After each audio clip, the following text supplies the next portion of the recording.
Hope on the Rock, it's your favorite show.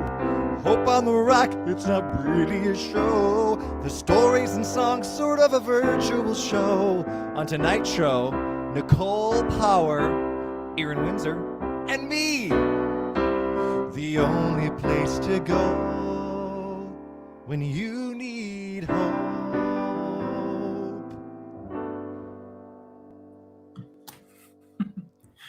Thanks, Evan. You're welcome. Thank you. We'll see you soon. Great. Hello, everyone, and welcome to Hope on the Rock. My name is Keith, and I'll be your host this evening. And that was Evan Smith singing our new show intro.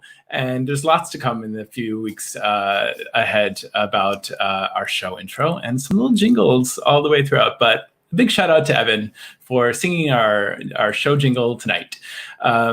So here we are. 4 weeks ago, we gathered with the intention for Hope on the Rock to raise some funds for local theater artists and local food banks, but also with the intention to help build community online during these COVID times because we're unable to be with each other face-to-face and in person.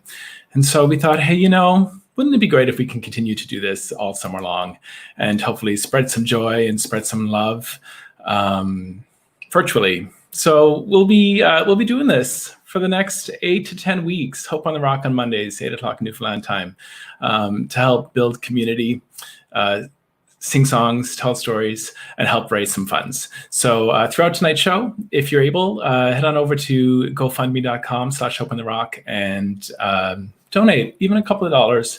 It'll help some local theater artists who are in need at this time. And speaking of some local theater artists, let's get to our first guest this evening.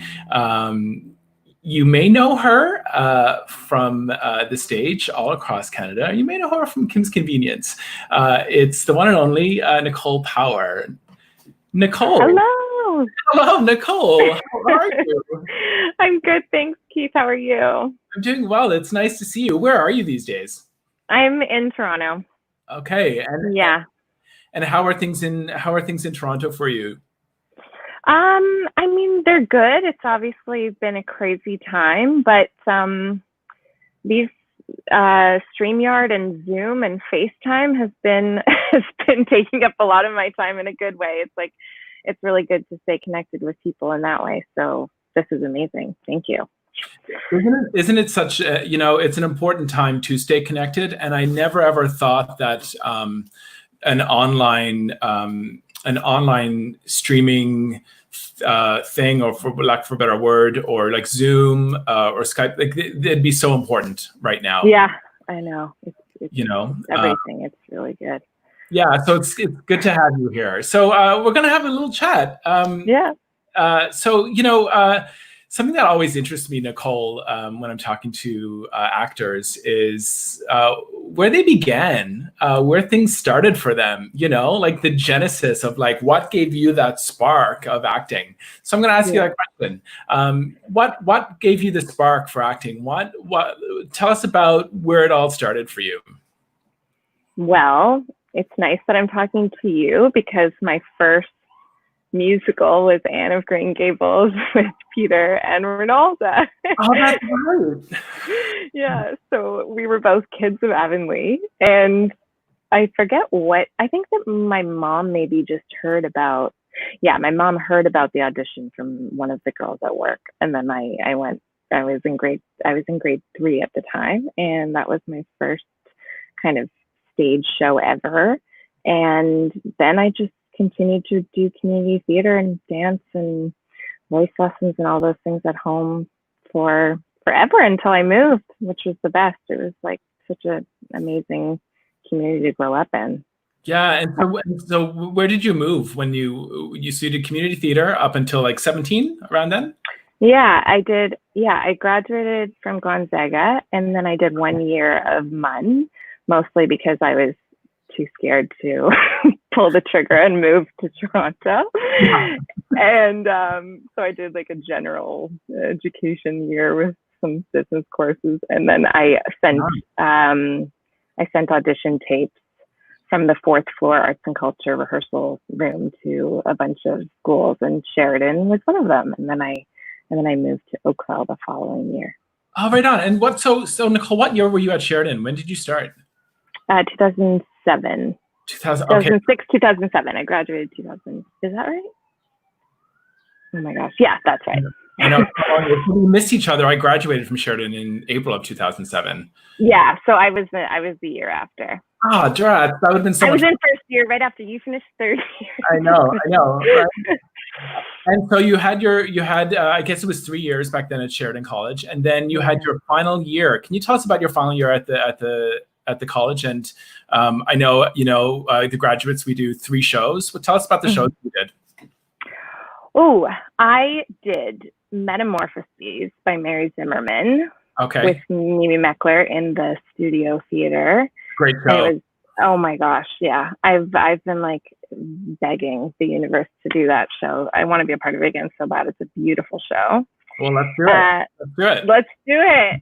Water. Let's do it at home. It would be amazing. Oh yeah, that would be. It would Okay. be really amazing. Put that in my back pocket. Yeah. Okay, good. Now I've planted the seed.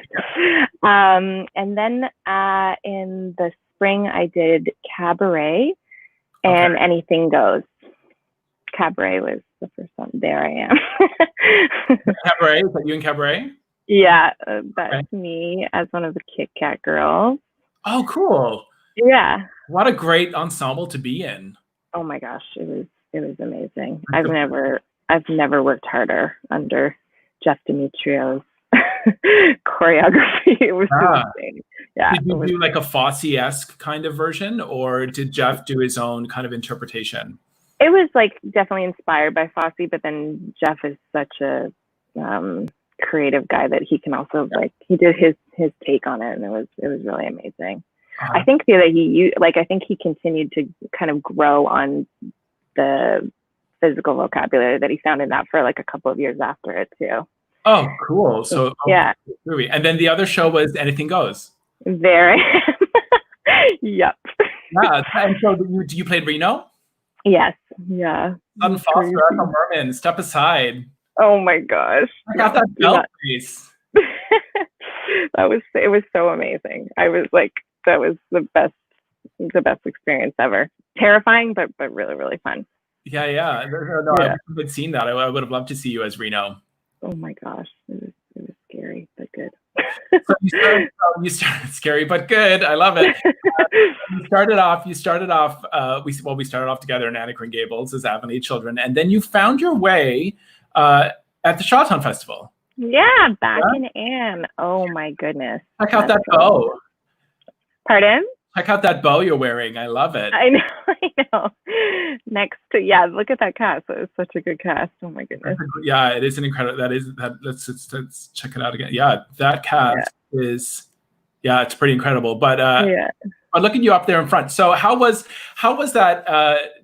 Starting your career with Anne of Green Gables at the age that you did, so young, and then going back to be able to explore that show where it all began. Tell me about that. For me, I mean, I'm sure you feel the same way, but because I was in grade 3 and that was kind of my first taste of theater, it like the sense memory of it when I started hearing the songs and I started learning school again, like it was really emotional for me, and it meant so much. And I remember graduating, I'm sure you felt this too, but after Sheridan, kind of, it was Charlottetown Festival and Stratford and Shaw were like, those were, I think in all of our heads, we were like, those are the pillars. Yeah. So it was a couple of years after I graduated, but I was so excited and just really humbled to be there. And there's so much history in that building and with that show. So it was an amazing summer. Yeah, after my first year at Sheridan, I was part of the Young Company in Charlottetown, and it's you're right about the history. You can feel it in the air, but when you're on the stage, all of our shows were outdoors in the amphitheater, but you can just feel it in the foundation, the history of creativity. Hey. Yeah, it was so beautiful. And actually, one of my favorite things, like for matinee days, was going the 30 minutes early and then being able to see the Young Company show. Like they really, really put so much heart into fostering Yeah. fostering artists out there. Yeah. Yeah. It's definitely if anyone watching, if you're back in PI maybe next summer, definitely check out the Charlottetown Festival. There's another festival that you worked at that we worked at together. Yeah. Worked together at the Stephenville Theatre Festival, my first year as artistic director. Oh my gosh. I don't have any photos of you in the shows, but you were in God of I Carnage. don't have any photos either. I really was like wanting to find photos, but I'm sure they're buried somewhere. They're buried somewhere in Stephenville in the base. I'm sure. The summers were pretty magical, and I remember you, Nicole, being so fabulous in God of Carnage. Folks, if you're watching and Nicole is ever back in God of Carnage, you got to go watch it. Like, Nicole, you're fabulous. It's perfect. That was so funny. I was so grateful for that part and to be able to work on that show. It was so amazing. Yeah. I tell people now and they're like, really? I'm like, yeah, it happened. It happened. And it happened. But you know what else happened? I do have this photo from our time in Stephenville together. There you are. If my parents are watching, that alpaca hat is in their basement in Middle Cove. Yeah, I still have it. Yeah, so we used to take little drives around Stephenville, and I remember you getting that hat. I bought that hat. And I remember, but here's the thing, you did buy that hat. But I remember, Nicole, us all having such a laugh because you. The thing I love about you, Nicole, is that you at any expense will try and make someone laugh. At least that's what I know of you, and I love that. That's the big part of you that I know. So it's only fitting, Nicole, that you make your way to this incredible cast on CBC. Crazy. On Kim's Convenience. It's crazy. I can't believe that I'm in that company. Going from alpaca hat to manager. Shannon. I actually should pitch the alpaca hat for season 5. I think it should probably be featured. I think we would all appreciate that very much. Nicole, I'm interested. Tell us about, you auditioning for the show and that whole process. Yeah.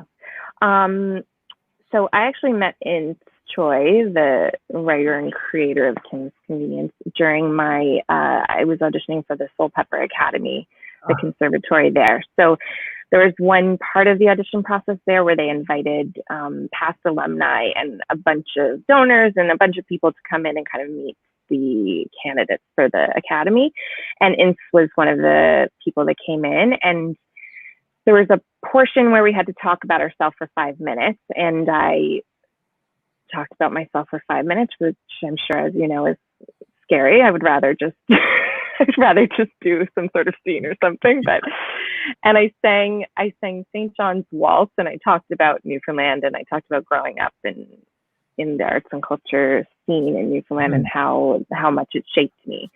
And they had started casting for Kim's, but then there was kind of this second stage of secondary characters. And Shannon, the character, in her character description was written that she was from Tatamagouche, Nova Scotia. So I wasn't in the initial rounds of auditions at all. I was kind of only doing, theater and musicals at the time. And as you know, I'm sure it can feel like they're two separate worlds, and to kind of bridge them can feel impossible at times, but it's not impossible. And Ince put my name for it. He said, I just met this girl from the East Coast, and she was kind of funny. I don't remember what I did in the audition, but he was like, she was kind of funny. Maybe she should be considered for this part. And there was other producers there too. And then so I went into my Kim's Convenience audition. It was actually the chemistry read, and I didn't know. And I was very green to film and television auditions. I didn't know that there was a T I was supposed to stand on, and that I was supposed to say my height and all of this. I was a mess. And I walked in and I got to actually read with Simu and Andrew, who played Jung and Kimchi. They were in my audition as my readers, and also 7 producers, which was all new to me. So it was a crazy kind of summer where I met everybody from Kim's, and then it happened. And it was, yeah. What's beautiful about that story, it sounds though that, a lot of, because I teach at Sheridan and then teaching student actors who are going to go out into the business, they're always curious, like, what makes a great audition? And what it sounds like, what you did was you connected it back to your roots and what was true to you.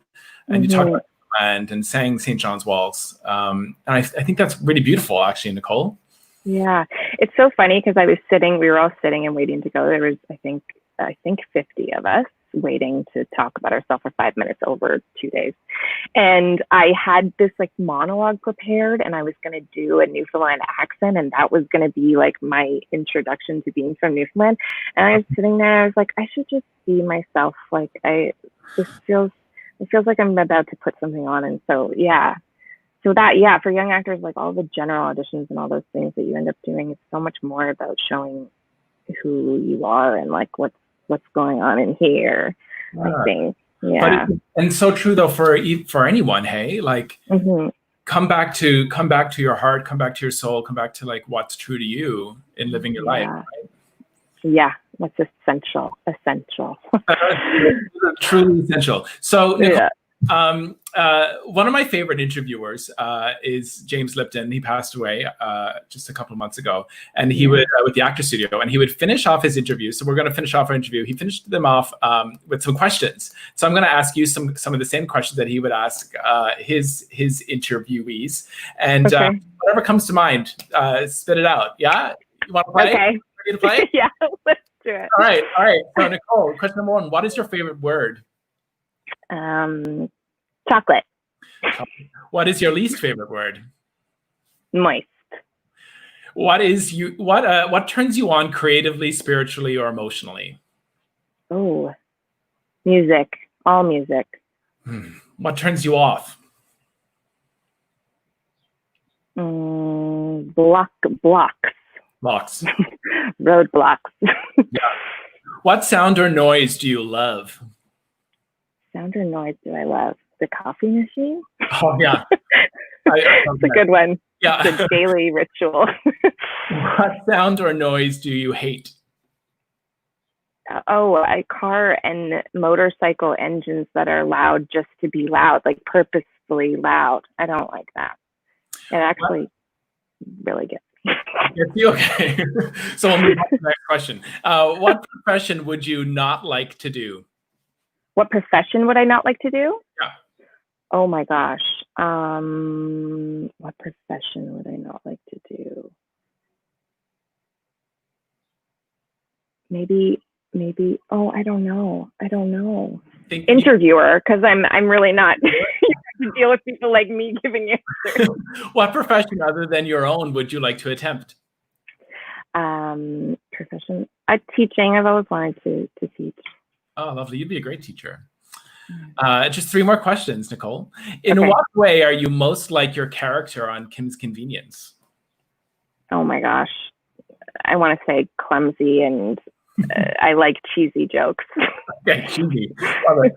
And in what way are you most unlike your character on Kim's Convenience? I would never wear dresses every day. Okay. I would never do that. Or heels. I could not. Couldn't do it. And then last question, if you had $5 to spend at a convenience store, what would you buy? Ooh, sour candies. Sour candies. Good answer. Nicole, remember penny candy? Oh, I do. 500 candies for $5. Yeah. You'd be chewing all night. Yeah. Nicole, it's been so lovely to see you. Nice to see you too. Thank you so much. Thank you for being part of Hope on the Rock, and hopefully we'll see you around. All the love to you. Thank you. You too. Bye, Nicole. Bye. Nicole Power, folks. Isn't she a gem? Those questions, I loved watching James Lipton ask those questions to his guests. So, if you're interested in asking yourself those questions, you can Google James Lipton top 10 questions and ask yourself those questions and do some major reflecting on words that you love and words that you don't love. everyone watching, thanks for being here. Let us know where you're watching from. In the last 4 weeks, we've had people watching from all over the world. Portugal, we had somebody watching from British Columbia, from South Africa. It's pretty incredible. So let us know where you're watching from, and we'll say hello. So like I mentioned at the beginning of our show tonight, one of our major intentions of doing this show is to try and help build community virtually during these times, and think of ways that we can do that. I was watching John Krasinski online. He's an actor from The Office, and he started this thing called Some Good News. He was, I guess, sick of all the bad news on CNN.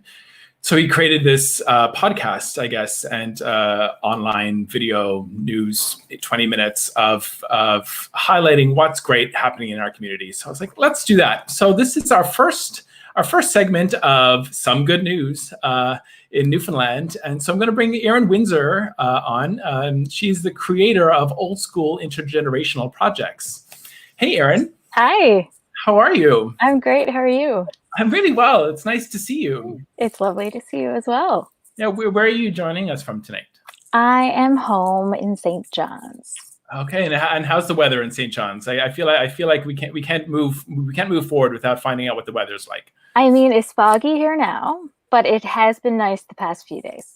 Oh, good. Yeah, it's been very nice. It's been warm, like very warm. It's still humid out now, actually. Oh, is it? Okay, very good, very good. And how are you doing under the umbrella of everything that's happening in the world these days? I'm doing fairly well. I have been studying. I've been doing a program online, so that's been keeping me pretty busy and focused. It's also, it's great to have more time with family. I've been spending a lot of time with my nephew, which he's only 15 months, so it's nice to get to spend lots of time with him.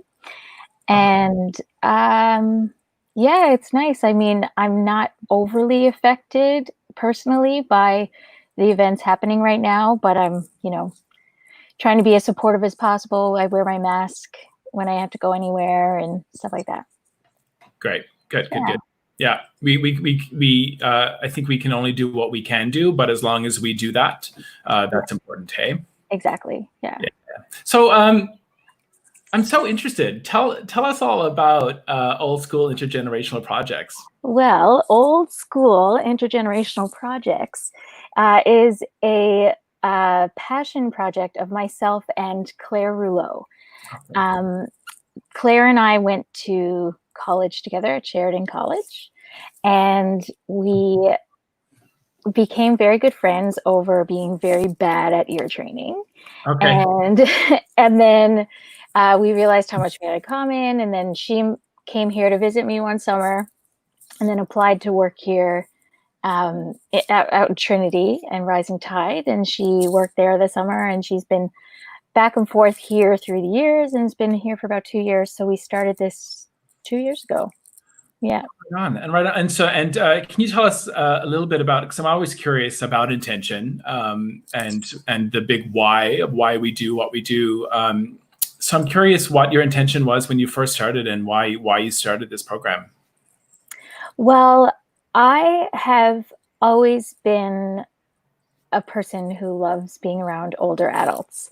I was always close with my grandparents and my great aunts and uncles and stuff like that. And then I began doing a dance fitness class at one of the senior homes here, and I, and then the Legionnaires as well, the Singing Legionnaires. I became very close with them and did concerts with them.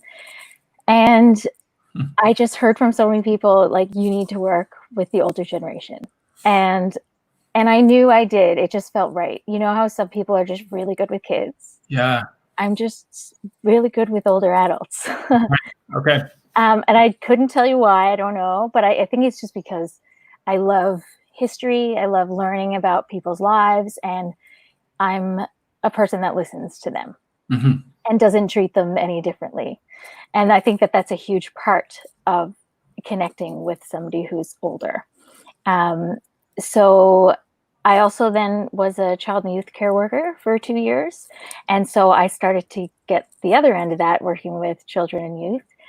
And Claire has a degree in child and youth studies. Okay. Yes. So her thing has always been kids, and my thing has pretty much always been older people. But then our lives kind of melded into one, and Claire worked with Smile, which for those of you who don't know, Smile Theatre in Ontario, they create shows and bring them around to retirement homes and seniors' homes throughout the province of Ontario. Okay. And she loved it. And then I loved being a child and youth care worker, and it just kind of melded into like, why don't generations connect? Why isn't that a thing? Unless your family, people don't get that opportunity. Yeah. So being both, you know, arts people, we wanted to bring that into it somehow. So I don't even know how we came up with this idea specifically, but we started with the Pen Pal program, which was, so those are two of our kids that we had in our first year. So we've done it 2 years in a row now. And basically we would go into the classes. Oh, that's such a sweet one. That's one of my favorite pictures. That lady was actually our first pen pal that we had to say goodbye to, unfortunately, but she was so good. What a life, man. I loved her. And anyway, so we applied for a grant through Art Smarts with Arts NL, and we received that. So we connected with a teacher at Larrysbrook Junior High, and we began going into the classroom and doing arts programming with them, basically. So talking about writing but also like projection and speech, talking about the benefits of aging and the benefits of being connected with somebody older, also learning about dementia and Alzheimer's and how that affects people as you get older, and how getting old is inevitable, and things that kids don't think about, but it's important for kids to think about. Yeah. And so we gave them an opportunity to write back and forth, and we would go into the homes, and they would, and we would sit down and write with them. For anybody who couldn't write themselves, we would write for them, with assistance from rec directors, of course. And then they met, and it was, the first year was amazing. So at this point, we were just Aaron and Claire do the Pen Pal program. Yeah. And then we did our first one at Kenny's Pond Retirement Home here. And Jeremy Eaton did a program on it on CBC, and he called it the Old School Pen Pal program. And me and Claire went, oh, that's a great name. That is a great name. That's an awesome name. Yeah. So we kind of just created old school, and we want to build it as big as we can. We have so many ideas. We have a show written, ready to bring to seniors' homes and ready to bring to schools, because the show that we have written is based on a true story between my friend, who's 90 years old now, and myself. And it's just the story of friendship. And that's as simple as it is, connection through music. And isn't that so important, though? Hey, like if we're building community, that there is some kind of connection. Yes, exactly. Yeah. So if we bring it to schools, we give them that opportunity, and then homes. And there's so many ways that we want to connect those two. So this year, the Pen Pal program will probably look different, because we don't know what's going to happen with schools and what's going to happen with homes. But we're still going to apply for it, and we'll make it work. So there's a video that you sent when you were able to actually be in person, and I just want to share it with everybody. It's a beautiful video of the students doing some. It looks like the Lancers for some of the older adults.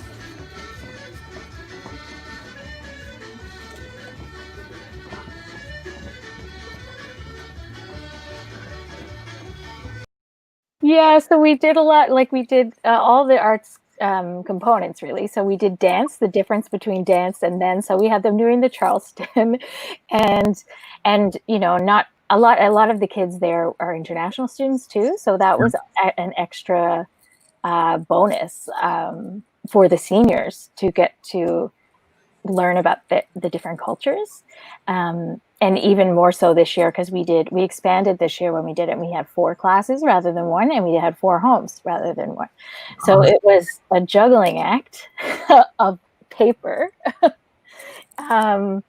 But we made it work, and it was incredible. It was just incredible. Like, we didn't get as much time in the classroom this time around because we had less time to because there was more classes, but we got to know all the kids and all of the older adults at the homes, and it was just like, it really is a dream for Claire and I. Like, we just feel elated when we do this stuff.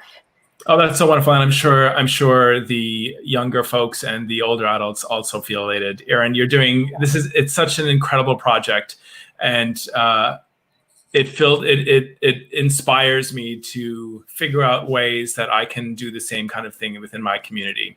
Mm-hmm. So kudos to you, Erin, for putting this together, and all the love and light to you. And thank you for being here this evening and sharing with us this project. Folks watching, the project is old school, intergenerational project. So Erin, are you on Facebook, Erin? We're on Facebook, and we have a website, oldschoolipnl.com. And we're on Twitter, and we're on Instagram. And our latest project that we're doing right now is telephone tunes. That's the only thing we can do in the pandemic is call seniors and sing them a song. So if there are any singers watching, contact us. And we're going to open it up to the public very soon for calls to family members. Wonderful. Well, thank you so much, Erin, and all the love to you, and keep up the great work. Thank you so much for having me. All right. All the love. Bye. Bye. What an incredible and inspiring story. And I think, it makes you think, like, what, or ask the question, what can I do for my community?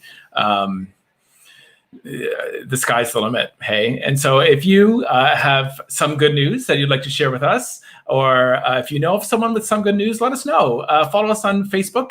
We've got a Theatre St. John's Facebook account, or Hope on the Rock page, and let us know. And we'd love to highlight your some good news on our show, Hope on the Rock. So let us know. So we're nearing the end of our show this evening, but we can't have a night without some music. So let's bring in the incredible Evan Smith. Hey, Evan. Hello. How are ya? Well, I'm delighted, because that some good news segment is just what we all need, isn't it? I tell you, it is what we all need. It is what we all need. Yeah. And it's doesn't it inspire you to just and it doesn't need to be anything big. Hey, it can be something small, but it's as long as you do something, right? Well, like Erin said, it's, any singers out there, it's like, I hope there are a lot of singers listening, because I would love to do that. Just call a senior and sing them a song. Yeah. How special is that? Like, that's something you'll carry through from the moment you wake up to the moment you go to sleep at night. You'll think, I did that today. Even though it's small and insignificant for the most part, you and that person will share that moment. It just sounds gorgeous. And Erin, that's so lovely. And it's all about sharing moments, hey? Life is about sharing moments. Yeah. Yeah. Sometimes there are days that go by where, like, if you try and think back to last Tuesday and you don't have a moment that you specifically remember, or, from last Tuesday, it means that you maybe didn't do something of significance that day, which is okay. We don't have to do something of significance every day, but something of significance can be call a senior, or even or someone related to you. Like, if you haven't spoken to your grandparent in a while, just call them, and I'm sure the next Tuesday you'll go, "What did I do last Tuesday? Oh yeah, I talked to my grandmother for half an hour." Yeah. I do know. So with that being said, though, Evan, what would you like to share with us this evening? Well, thank you for having me again. I'm delighted. And thank you to be here. So the last 2 Hope on the Rocks I did. One night I did a Billy song, and the next night I did an Elton John song. Yeah. So now it's like I'm not stuck to that right now. I'm not stuck to anything. We are a virtual show. I can sort of sing whatever I want, and with the idea of still being entertaining. But I chose 2 songs I haven't sung live in probably a decade. And the first of those is a song by one of my favorite artists of all time, Tom Waits. It's called Fish and Bird. It's really folky. It feels very Newfoundlandy, but it's about the story of a fish and a whale who fall in love. and they can't be together. Or no, sorry, not a fish and a whale and a bird who fall in love, and they can't be together because the whale lives in the ocean and the bird lives in the sky. But their love still goes on, and they still are connected forever, whether they can physically be together or not, which is something that's really important for us all to remember right now when we can't physically be with those that we love. Yeah. I know for me, this is the longest I've ever gone in my life without seeing my mom, right? Because it's been, well, we saw her Christmas, so it's, it'll be 8 or 9 months now, which is the longest I've ever gone without seeing my mom. And it might be, I'm hoping the Atlantic province bubble opens up, but if not, it might be a while before she sees her grandchildren and I see my mom. Yeah. So this song has a good message for that. All right, well, take it away. Thanks.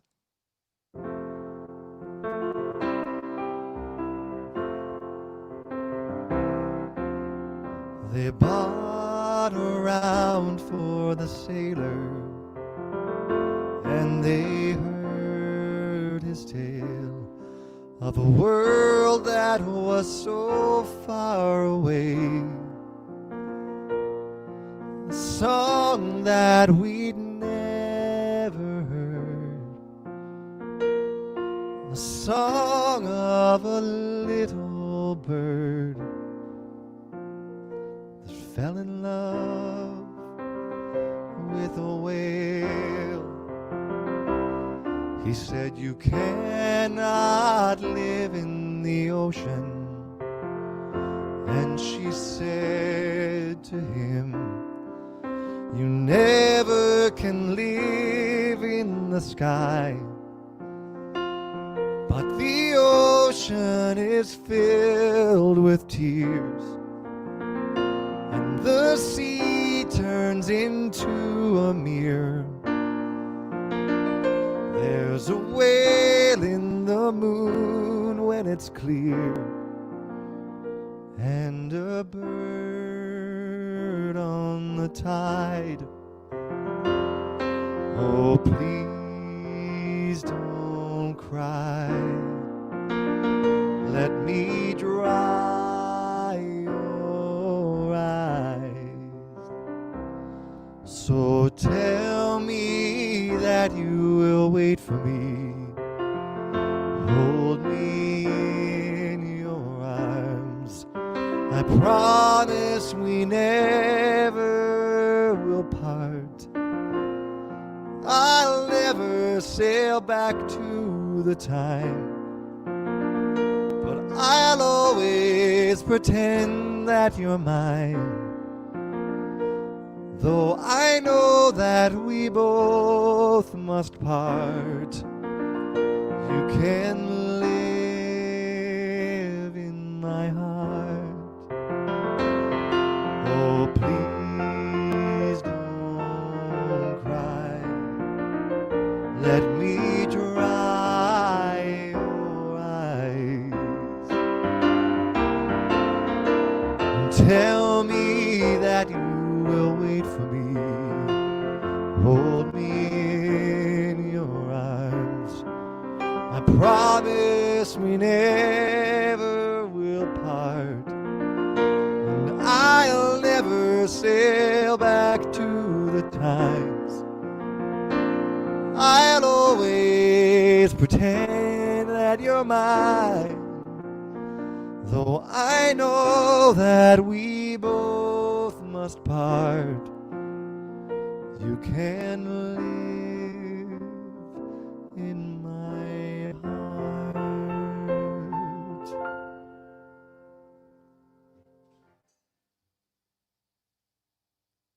Fish and Bird, Tom Waits.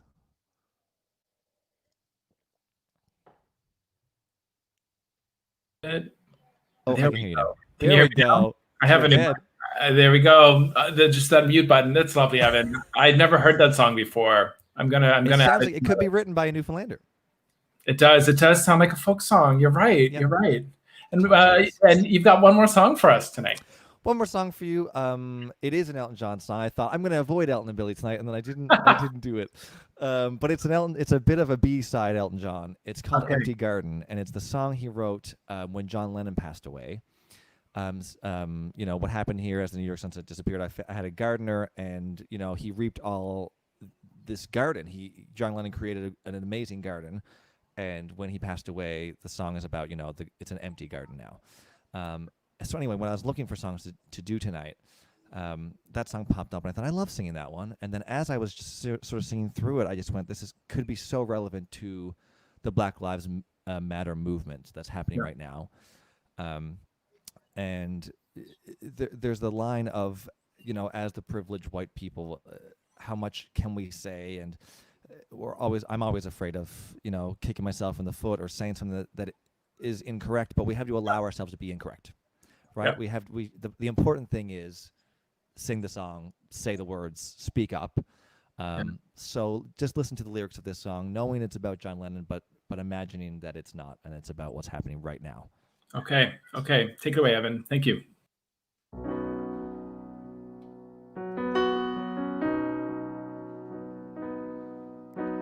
What happened here as the New York sunset disappeared? I found an empty garden among the flagstones there. Who lived here? It must have been a gardener that cared a lot, who weeded out the tears and grew a good crop. Now it all looks strange. It's funny how one insect can damage so much grain. And what's it for, this little empty garden by the brownstone door? And in the cracks along the sidewalks, nothing grows no more. Who lived there? It must have been a gardener that cared a lot, who weeded out the tears and grew a good crop. And we are so amazed, we're crippled and we're dazed. A gardener like that one, no one can replace. And I've been knocking and no one answers. I've been knocking most of the day. I've been calling, hey Johnny, can't you come out to play? Through their tears, some say he farmed his best in younger years, but he'd have said the roots grow stronger if only he could hear. Who lived there? It must have been a gardener that cared a lot, who weeded out the tears and grew a good crop. Now we pray for rain, and with every drop that pours,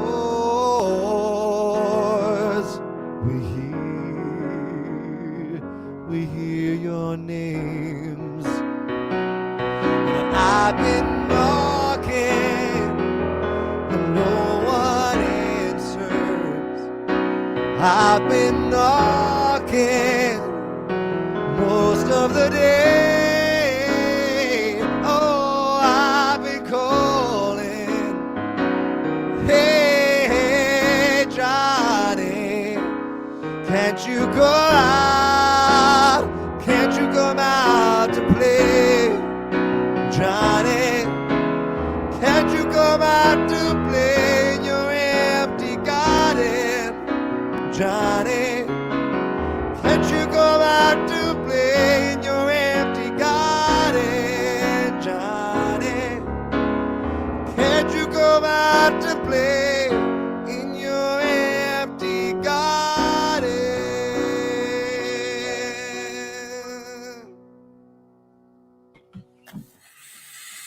It's beautiful, Evan. Thank you, Keith. Yeah, thank you for sharing that with us tonight. Hey, it's yeah, those lyrics. Yeah, they'll do it. They will. Well, Evan, thank you so much for joining us, and Thank you. hopefully maybe we'll see you back sometime this summer with longer hair and a couple more tunes. If you do, the hair will be longer. All right, And, great. Well, all the love and light to you, Evan. Thank you for you so being a part of much, the show tonight.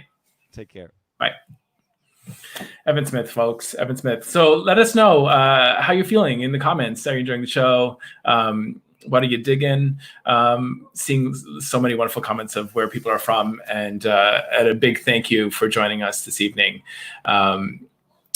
We're here to help build community and celebrate community in any way that we know how. And Theatre St. John's, we are a theatre company. So telling stories, hearing stories, and especially then through song is what we do. And so we're going to continue doing that throughout the summer, all with the hope to raise funds for theater artists that find themselves out of work because of COVID. We won't be back in theaters probably until January. So if you're able and you're enjoying tonight's show, head on over to gofundme.com/hopeontherock. And anything you're able to donate is greatly appreciated, even $5. What would you spend on a ticket for a show or a concert at a bar or something like that downtown? So that's the end of the show. And I have to say though something because of what's happening in the world right now with COVID, but especially with all of the injustices that are happening, the racial injustices in America and of course in Canada.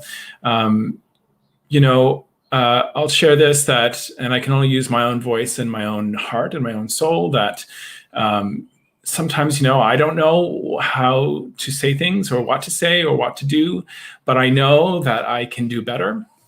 I know that I can grow, and I know that I can learn, and I know that I can support, and I can be active, and I can stand up for any kind of injustice that's happening, especially within our Black community, because Black lives matter. And it's important that we all do what we can. So I encourage y'all watching to go listen to a podcast, pick up a book, watch someone on YouTube speaking about the issues, educate yourself, stand up, be active. Now is the time. We've got to do it. So with that being said, all the gratitude for all of you for watching and for being here tonight. And we'll see you again next week. Check out our Facebook page for who's performing and who we're chatting with. And we'll see you then. All the love and light to everyone watching. Good night.